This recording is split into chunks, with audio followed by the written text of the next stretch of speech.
Eccoci qua, buonasera, ci scusiamo per il leggero ritardo, qualche problema con il nostro audio, ma ci siamo. Cerchiamo subito di recuperare il tempo perso, questo è il Reporter per te e l'approfondimento che tocchiamo nella prima battuta è il seguente problema. Avano Montegrotto, tassa di soggiorno in aumento. Sappiate che successivamente nella seconda parte andremo a toccare la realizzazione di alcuni sogni particolari di alcuni bimbi molto speciali. Approfondiamo la prima tematica con il dottor Gian Ernesto Zanin, presidente sezione Terme e Turismo Confindustria Padova. Grazie per aver atteso la sistemazione del problema tecnico e addentriamoci in questo spinoso tema.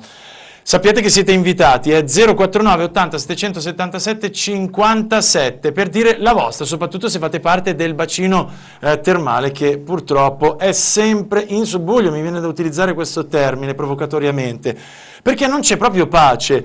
Adesso esce questa ordinanza da parte dell'amministrazione dove c'è un ritocco su ciò che è la tassa di soggiorno. Quindi che cos'è questa tassa di soggiorno? Tu sei un turista, arrivi nel bacino termale, vuoi fermarti 4-5 giorni, insomma devi pagare una tassa. Vi spiego velocemente anche l'entità della tassa. Sappiate che se soggiornate in un hotel 2-3 stelle la tassa è di 0,75 centesimi, quindi a persona, per i primi 7 giorni, dopodiché quindi per 7 giorni successivamente non c'è più da pagare, ripeto, a persona. Invece se avete un po' più di possibilità economiche, vi recate in un 4-5 stelle o 5 stelle lusso, sappiate che è di €1, sempre per 7 giorni si paga questa tassa, successivamente non più, a testa. Vengono escluse le fasce deboli che possono essere insomma i malati, gli anziani e anche i minori, giusto? Poi per il resto si paga. Che cosa succede? A lei la parola, Presidente. Ma noi abbiamo ricevuto una comunicazione dal sindaco che aveva intenzione, e credo che lo stia facendo in questi momenti, E oggi, esatto, oggi c'è questa riunione, di portare in Consiglio Comunale una delibera che raddoppia sostanzialmente la tassa. In realtà la tassa si pagava fino a ora per 4 giorni. e con le cifre che ho appena enumerato. Da probabilmente il prossimo mese si pagherà fino a 7 giorni e con un importo raddoppiato. Questo cosa comporta? Questo comporta innanzitutto una perdita di competitività del prodotto Terme Euganea, se ce n'era bisogno, insomma, ma poi visto anche i tempi, i modi, insomma, ci è sembrato poco simpatico anche nella forma una accelerazione su questo tema, anche se, a dire il vero, nella lettera si citava anche un riordino e una apparentemente parziale diminuzione di alcune tasse locali sugli immobili.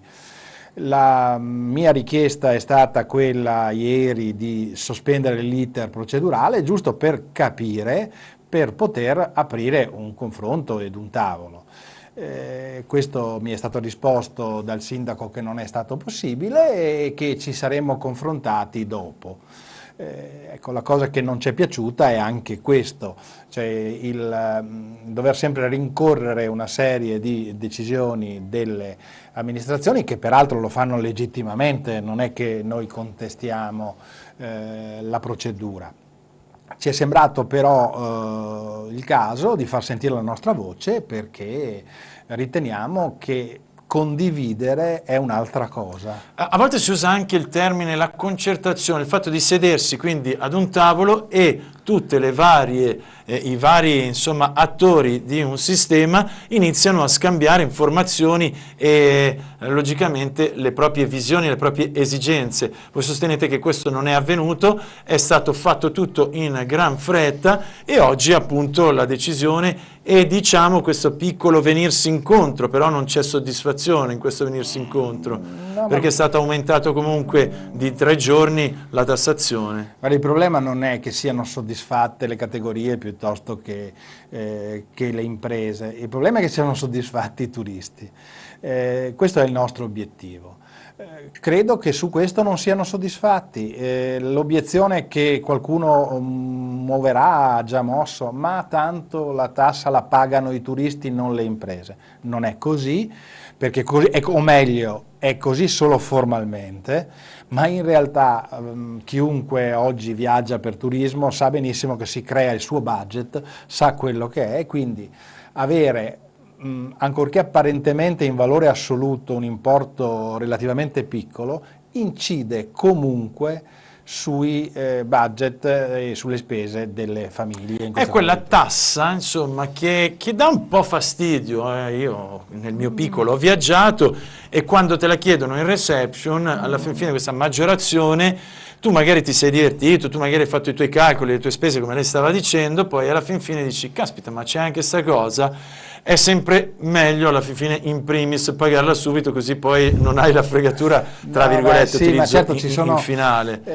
Però so che ci sono dei problemi molto più importanti, che sono anche il fatto di avere realizzato una contrattazione per quanto concerne la stagione che sta appunto aprendosi e insomma, questi contratti sono disattesi. Immaginiamo che noi siamo in Germania, prendiamo contatto con voi del bacino termale e abbiamo degli accordi, le cifre sono queste, in corso d'opera mi avete livellato, no, mi avete maggiorato la cifra e io lo dovrò comunicare ai nostri potenziali clienti.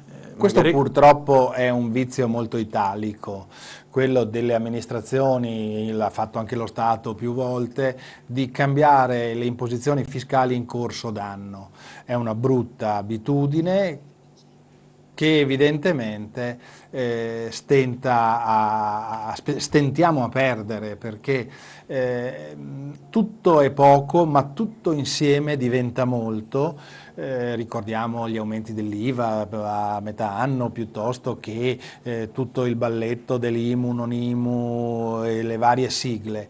Le nostre imprese dovrebbero avere la certezza della programmazione. Oggi noi ragioniamo con i contratti con i tour operator internazionali per l'anno prossimo. Non esatto, era quello un po' che dicevo, perché se tu fai un planning, certo, quindi un piano di lavoro, di progettazione per la stagione che è in arrivo o quella successiva, allora poi immaginate, a parte il bacino termale euganeo, ma tutto il turismo italiano, in alcuni casi, immaginate per esempio i contratti che si stanno facendo a Milano per l'Expo, che già sono chiusi da un anno.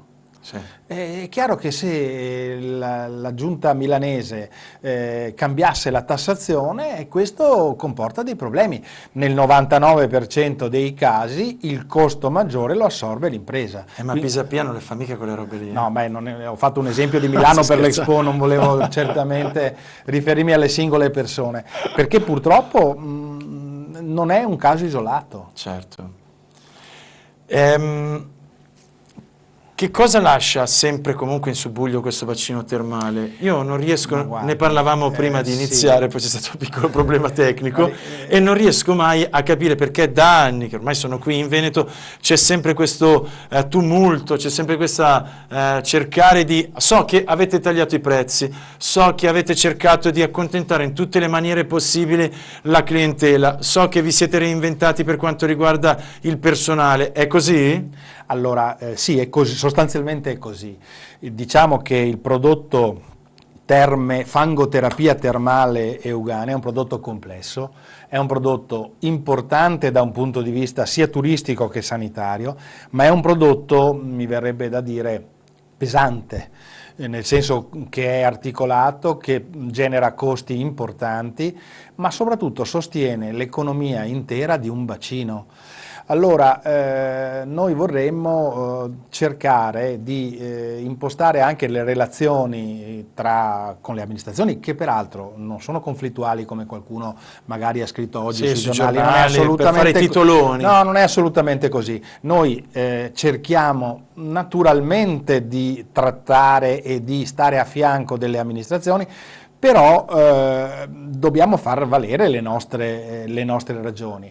Adesso c'è anche da qualche anno una serie di problemi non da poco con le organizzazioni sindacali, ma non per le organizzazioni sindacali, per i costi del lavoro molto alti, che è un altro degli elementi che pesano sulle nostre imprese in maniera importante. Tenete conto che un stabilimento termale, un albergo termale è anche di fatto un presidio sanitario. Sì, quindi perché moltissimi sono convenzionati, certo, ricordiamo, quindi con tutte le prescrizioni esatto, è un po' un piccolo, fra virgolette, ospedale dal punto di vista dei costi. Quindi è un'azienda molto complessa e che oggi, complice la crisi e complice una situazione internazionale non semplice, un euro alto, caro, un mercato tedesco perché i tedeschi stavano bene prima quando c'era il marco, adesso certo, con il cambio, quindi tutta una serie di concatenazioni negli ultimi anni ha portato una serie di problemi. Su questo ci piacerebbe avere un rapporto anche più istituzionale nei tempi e nei modi per il confronto. Allora, io la interrompo un secondo, Presidente, perché abbiamo la nostra Alice Bragantini, ha intervistato la signora Ida Poletto, che è un'albergatrice. Sentiamo un attimo cosa ne pensano in rappresentanza, insomma, gli albergatori. Questa è un'opinione. Ida Poletto, quali le conseguenze per voi albergatori di un raddoppio della tassa di soggiorno? Ma intanto non si può parlare esattamente di raddoppio, perché in alcuni casi, e facendo determinati calcoli rispetto alla durata del soggiorno, può apparire all'occhio del turista addirittura una triplicazione. Ma ripeto, non vorrei in questa sede fare statistiche o numeri, perché avrebbero bisogno di un'analisi un pochino più approfondita. Il problema più importante in questo momento è, uno, il doverlo comunicare in maniera intempestiva. Non era questa quella che abbiamo segnalato quando abbiamo chiuso contratti o convenzioni con i nostri partner. Due, che qualche cliente, pur abituato in altri stati o in altre parti d'Italia a pagarla anche magari più cara della nostra, potrebbe anche dire che non è quella segnalata dal mio listino ufficiale, quindi magari potrebbe non volerla pagare. Poi c'è un problema proprio di tipo pratico. La riscossione della tassa di soggiorno mette in moto un sistema proprio della segreteria del pagamento e della riscossione, anche in termini di programma del computer, e anche questo va aggiornato, messo in moto e ripensato e ricalcolato. Quindi ci sono dei problemi che banalmente sono però quelli pratici che andremo a verificare da quando questa nuova tassazione partirà.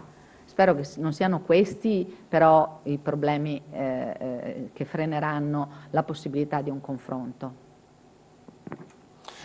Si parla di confronto, forse come diceva appunto lei è mancato totalmente questa cosa. Vediamo se riusciamo, comunque stiamo cercando di attivare il collegamento proprio con la giunta, con il sindaco, è in fase appunto, sono momenti coincitati, quindi magari non risponde. Ci può spiegare però il tecnicismo anche che diceva la signora Poletto appunto del computer, di tutte queste cose, come funziona? È molto semplice. La tassa di soggiorno è un'operazione non imponibile, addirittura fuori campo, per cui non entra nel giro d'affari. Perché rimane completamente al comune?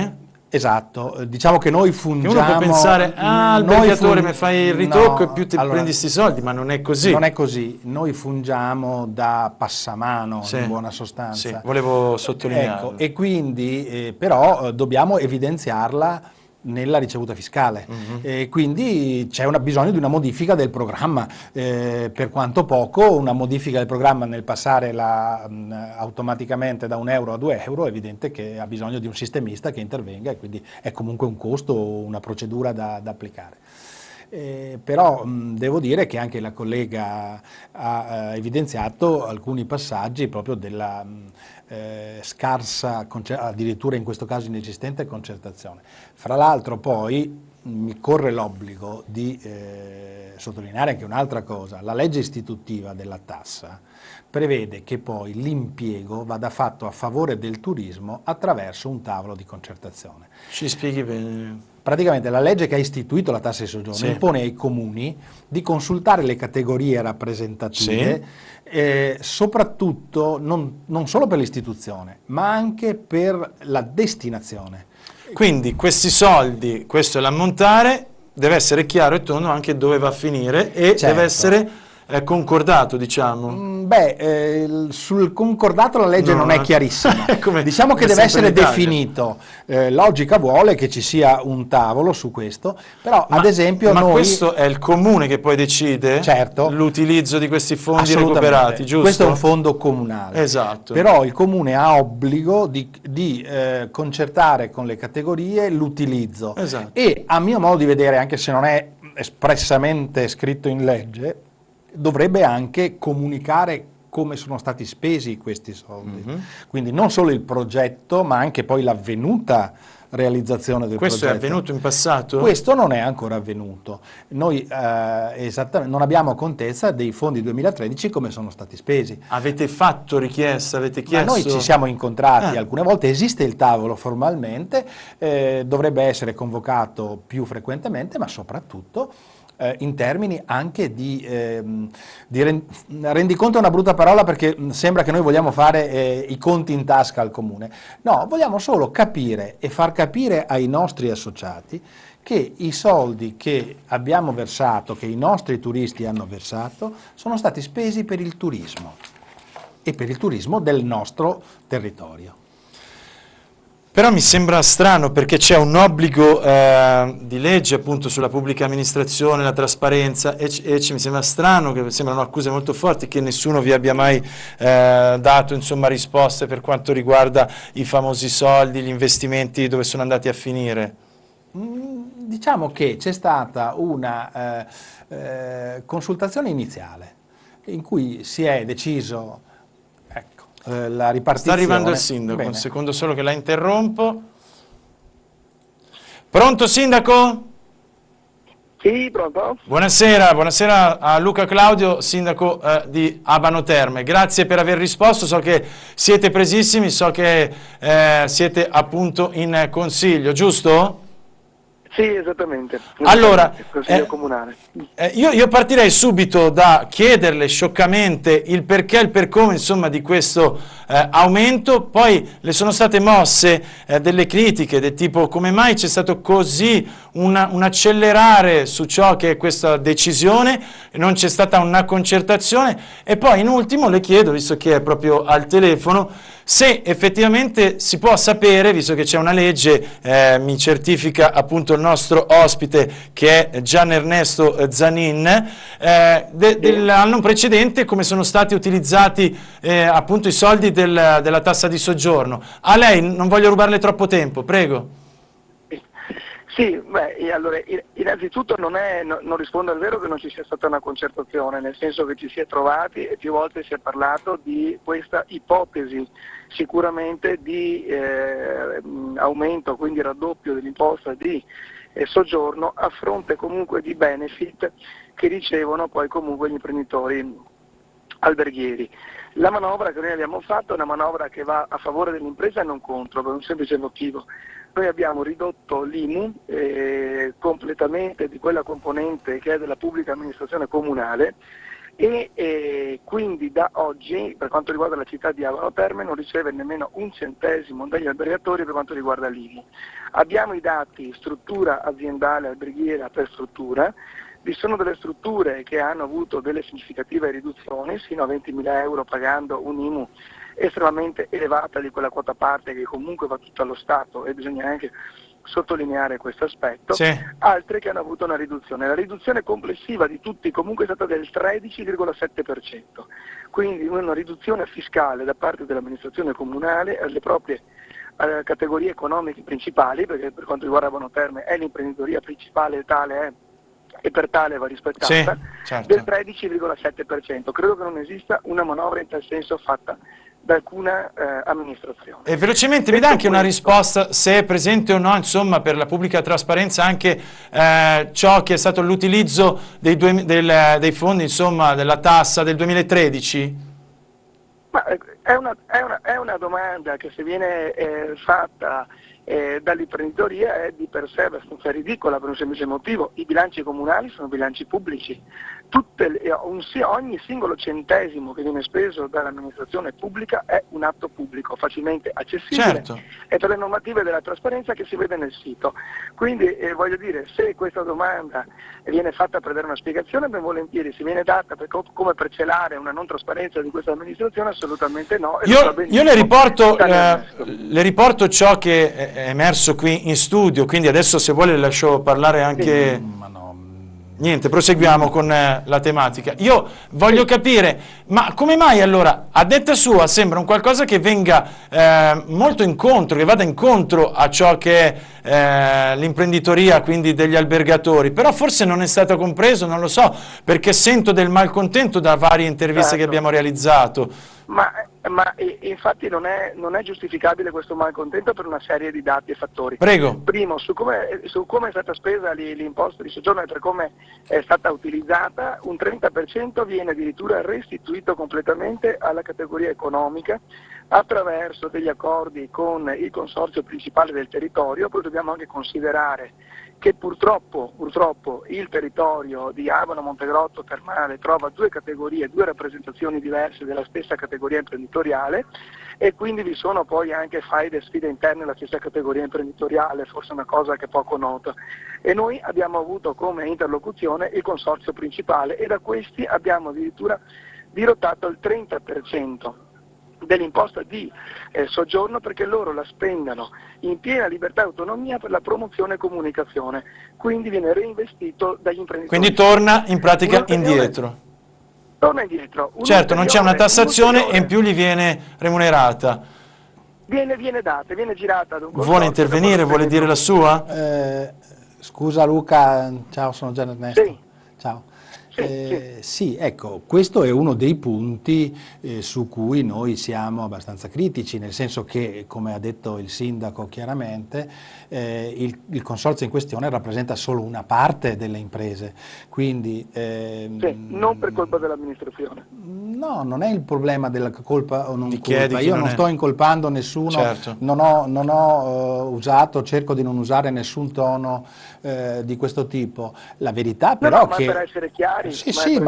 non è un problema di colpa, perché nessuno dice questo, però è un dato di fatto che l'utilizzo nella promozione è gestito da una parte dei rappresentanti delle imprese.